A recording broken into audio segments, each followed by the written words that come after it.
Donc, une petite présentation au départ du CHU, en fait. Donc, pour dire que c'est un établissement important. Donc, bon, il y a quelques chiffres. Hein. Donc, premier trauma center de France, premier employeur du bassin grenoblois. Donc, on est à plus de 2000 lits au CHU, plus de 9000 agents et plus de 2000 médecins.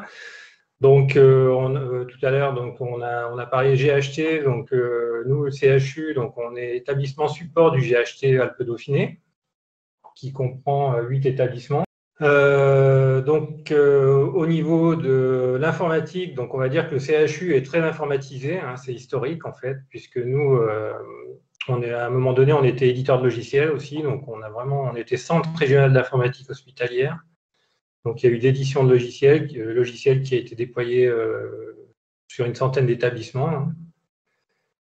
Donc, il y a une culture informatique qui est très importante hein, au CHU. Donc, chez nous, on héberge environ plus de 300 applications donc, qui vont aller de grosses applications donc, comme le DPI, donc le dossier patient informatisé, qui permet donc de stocker toutes les informations relatives aux patients. Donc, il y aura les informations administratives et médicales, en fait. L'idée étant de centraliser toutes les informations dans ce logiciel.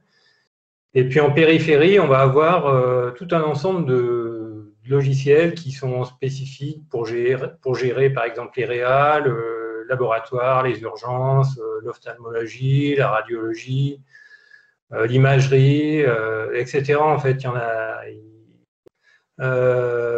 étant donné qu'on a beaucoup d'applis, on a beaucoup de serveurs. Donc là, j'ai mis un chiffre, c'est 600 serveurs, mais ça concerne que le CHU, plus de 600 serveurs pour le CHU. Donc après, si on ajoute les serveurs de chaque établissement du GHT, on doit arriver au chiffre qui était évoqué auparavant, où on parlait de 900 serveurs.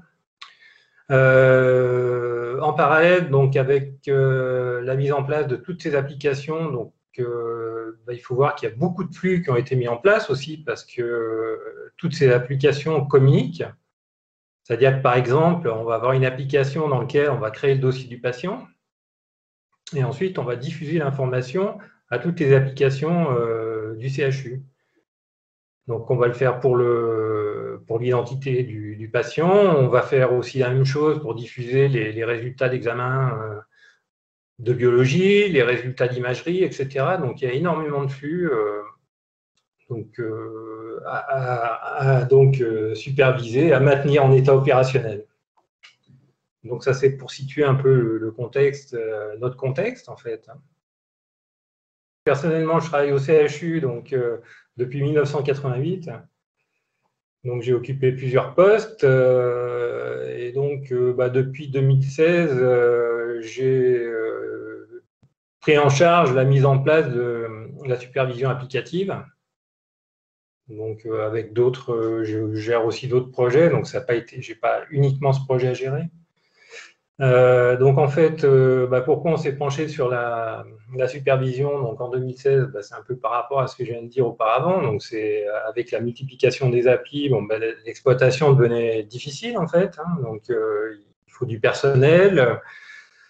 On avait utilisé des solutions alternatives comme Orchestrator, donc un produit qui était un produit Microsoft, donc qui permettait de mettre en place des scripts et de surveiller certains éléments. Et donc, on a voulu passer à quelque chose de plus efficace.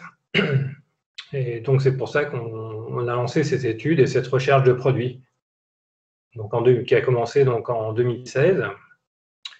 Donc, les objectifs, ils étaient les suivants. Donc, c'était donc de superviser l'ensemble de nos applications et de les maintenir donc, en état opérationnel.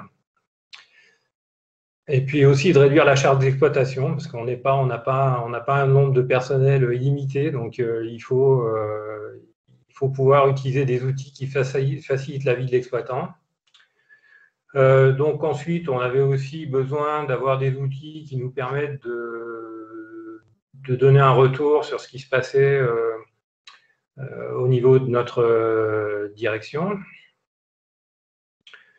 Donc après, il y a des attentes administrative, on va dire. Hein. Donc, on doit, pour certaines applications, on doit rendre chaque année un rapport sur le taux de disponibilité.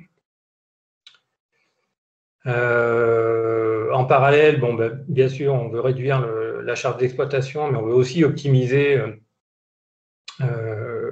notre système d'information en le rendant plus efficace, en diminuant le taux de panne. Et puis, donc, on souhaitait aussi, avec cet outil, valoriser aussi l'image de notre service. Donc, l'idée étant aussi de devenir proactif, c'est-à-dire qu'on veut intervenir avant que l'utilisateur nous prévienne. Donc ça faisait partie des choses qu'on souhaitait faire. Donc, à l'époque, on avait consulté trois éditeurs. Donc, on a donc eu POM Monitoring et Zabbix, en plus de ServiceNav. Donc, pourquoi on a choisi ServiceNav? Parce que ça nous a semblé la solution la plus simple à mettre en place. Donc, nous, on voulait aussi un outil, étant donné qu'on est quand même limité en personnel, donc on voulait que ça soit une solution facile à implémenter. Donc, ce qui a été un élément qui nous a orientés en fait vers ServiceNav, c'est cette possibilité, ces équipements avec les modèles de supervision prédéfinis qui font quand même gagner du temps quand on met en supervision certains éléments. Après, il y a une ergonomie qui est quand même relativement intuitive, donc ça a été un plus. Et c'est vrai que la formation était assez rapide. On peut mettre facilement en supervision un équipement. Enfin, en tout cas, au niveau des contrôles de base. Tout ce qui concerne l'espace disque, CPU, mémoire, interface réseau, ça, c'est très simple à mettre en place. Un autre élément qui a été important pour nous, c'était on ne voulait pas déployer d'agents sur les postes ou sur les serveurs. Donc, ServiceNav, en fait, fonctionne avec le protocole SNMP. Donc, il suffit d'avoir activé le protocole sur l'élément à superviser et ça fonctionne. Donc, voilà, ça a été les éléments qui nous ont fait pencher vers la solution ServiceNav. Donc, c'est vrai que c'est l'ergonomie et la facilité de mise en place et aussi les tableaux de bord en fait, que l'on peut personnaliser et qui sont aussi assez faciles à mettre en place.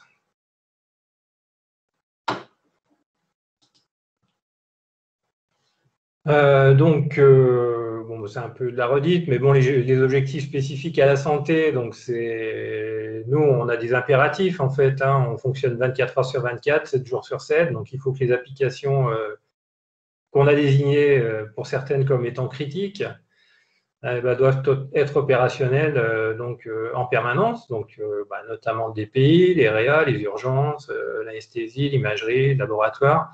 Et puis les EAI, donc, qui permettent de faire communiquer toutes ces applications. Donc, nous, on souhaite minimiser au maximum les incidents. Donc, la supervision nous aide en ce sens. Et puis, elle nous aide aussi dans le cadre de l'astreinte. Au CHU, donc, il y a une astreinte informatique qui intervient la nuit, le week-end et les jours fériés. Et il fallait un outil quand même pour faciliter la tâche de ces personnes, parce que ce ne sont pas des personnes spécialisées dans tous les domaines. Donc, on avait besoin d'avoir une interface qui centralise en fait et qui donne une vision globale du système et qui permette en fait de les guider en cas de dysfonctionnement. Donc, voilà nos objectifs. Donc, nous, actuellement, on a 250 serveurs qui sont en supervision, avec donc énormément de points de contrôle, hein, de plus de 2700. Donc, ce qui est intéressant aussi avec ServiceNav, c'est qu'on peut, sur changement d'état d'un contrôle, déclencher des actions. C'est-à-dire que, par exemple, si la supervision détecte qu'un service est arrêté, on peut le redémarrer. On peut aussi, nous on s'est amusé à mettre en place une communication avec le laboratoire pour alerter en fait les personnes qui reçoivent les prélèvements, parce que certaines fois ils ne recevaient rien et ils ne s'inquiétaient pas. Et puis ça pouvait attendre une demi-heure ou plus. Donc maintenant avec la supervision, en fait, on peut déclencher une action qui va mettre à jour des données dans une base de données, et ça permet d'afficher sur un écran une alerte qui est visible par les personnes qui sont au laboratoire. En termes de volume, donc on a estimé à la louche un peu le volume, la réduction du volume d'appels en fait en astreinte, donc on a estimé à 25%. Bon, à savoir qu'on a la supervision a quand même permis d'éradiquer tous les problèmes d'espace disque, parce que ça c'est quand même un truc qui est quand même très pénalisant en fait. Enfin, on a beaucoup d'applications, on est en forte croissance, il y a beaucoup on a beaucoup d'images maintenant qui sont stockées, la volumétrie en fait explose. Et c'est vrai que très souvent, les incidents étaient liés à des problèmes d'espace disque. Donc maintenant, grâce à la supervision et les seuils qu'on peut mettre en place, on est alerté en amont, et ça permet d'anticiper en fait sur les futurs problèmes d'espace disque.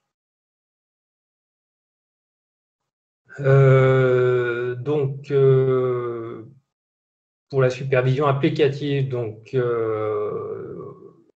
on a mis des points de contrôle qui permettent de sécuriser les points sensibles en fait. Donc ça, c'est fait donc avec la supervision. Donc on a réduit donc les faux positifs et les pannes. Hein, ça c'est de manière significative. Donc on est capable de donner un taux de disponibilité des applications critiques.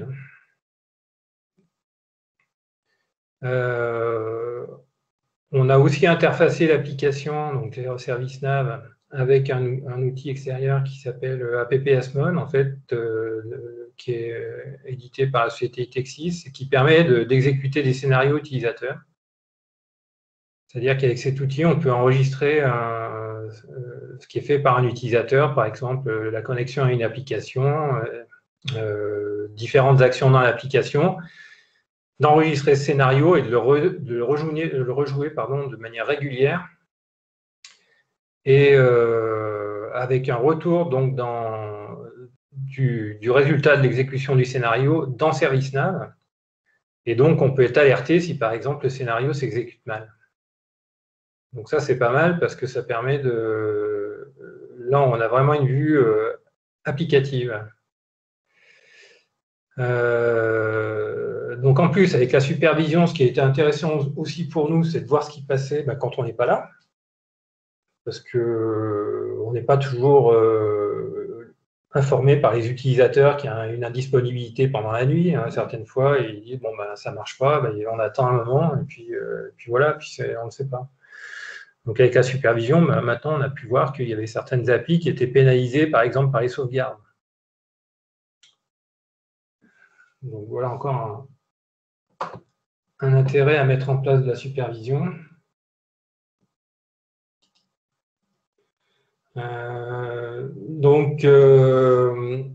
Avec ServiceNav, donc on a la possibilité de créer des dashboards, des tableaux de bord personnalisés. Donc on peut en fait concrètement insérer des images, par exemple, et faire apparaître sur ces images les différents points de contrôle qu'on a créés dans la supervision. Donc là, par exemple, j'avais fait un tableau de bord qui permet de donner une visu sur l'état global des applications critiques. Donc on peut voir, vous voyez sur la copie d'écran, hein, il y a certains symboles qui sont en vert, là, donc c'est quand tout va bien. Quand c'est en orange, c'est qu'il y a un contrôle qui est en alerte, qui est en warning. Et quand c'est rouge, c'est qu'on a dépassé un seuil critique. Donc ça, c'est un exemple de tableaux de bord, hein. J'en ai fait d'autres, mais enfin, on peut faire ce qu'on veut, donc c'est pas mal. On peut insérer des images personnalisées, donc on a beaucoup de liberté avec ça. Donc ensuite, il y a aussi la possibilité de faire des tableaux de bord beaucoup plus simples, hein, comme celui que vous voyez en bas, la astreinte liste statut. Donc ça intéressait les personnes d'astreinte parce qu'en fait, ils veulent voir tout de suite là où il y a un problème. Donc dans ce tableau de bord, en fait, on remonte que les événements critiques. Donc ça aussi, c'est le liste status, il est livré donc, par défaut avec la solution. Voilà ce qu'on peut dire sur les dashboards. Donc ça, c'est une autre forme de représentation. Donc là, on voit l'ensemble, enfin, les applications critiques avec les EAI au centre et puis les flux. Donc voilà, c'est une autre façon de représenter notre système. Donc ensuite, ServiceNav propose une visualisation sous la forme de météo des services.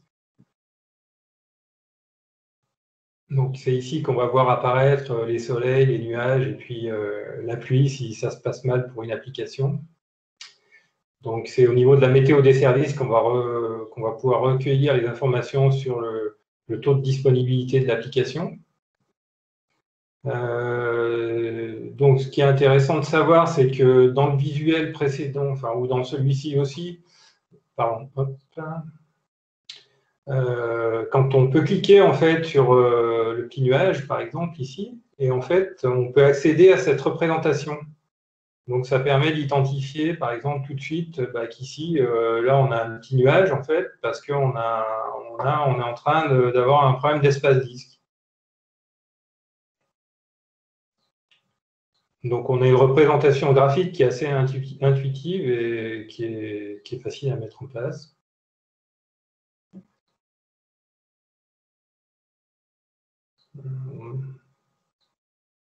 Donc voilà, comme j'avais dit au départ, donc il y a un rapport qui est constitué chaque année et qui est transmis à l'institution et qui est utilisé donc, dans le cadre du programme Open.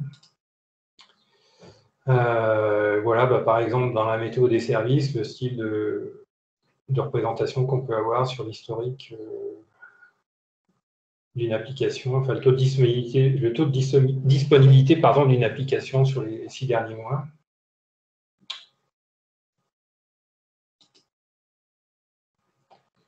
Voilà, voilà pourquoi ServiceNav. Donc, l'objectif numéro 1, c'est quand même de fiabiliser l'ensemble des applications du système informatique, hein.